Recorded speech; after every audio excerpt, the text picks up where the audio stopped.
Hello and welcome. As we all know, Hurricane Andrea just hit the Florida Keys, and many people are suffering in its wake. As you strive to respond quickly and effectively, a few strategies will prove useful. So, our three goals will be to first minimize the number of people who move away. In 2019, many people in similar situations felt the best option for their families was to leave the Florida Keys.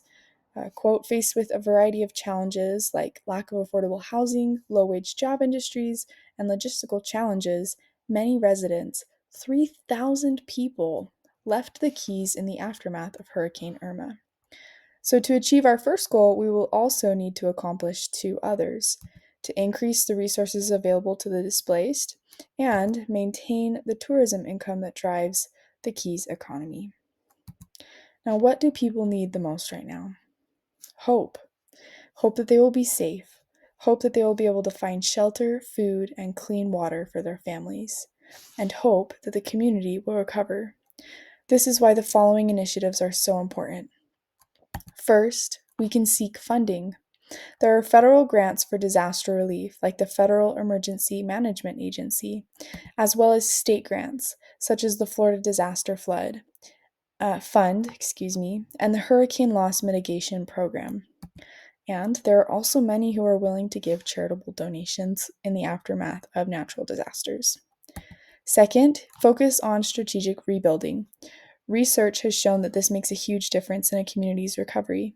You can start with hotels, restaurants, and roads.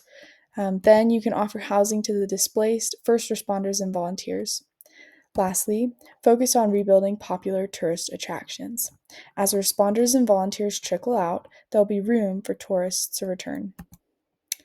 Third, employ targeted marketing. RJ Fu explains that after a disaster, tourism typically suffers an immediate and significant decline. Hotel closures, infrastructure damage, and the temporary suspension of popular attractions deter visitors in the short term. Additionally, the psychological effect of media coverage showing scenes of devastation further diminishes tourist interest. And this really makes sense because when people think of their vacation, they don't want to imagine this.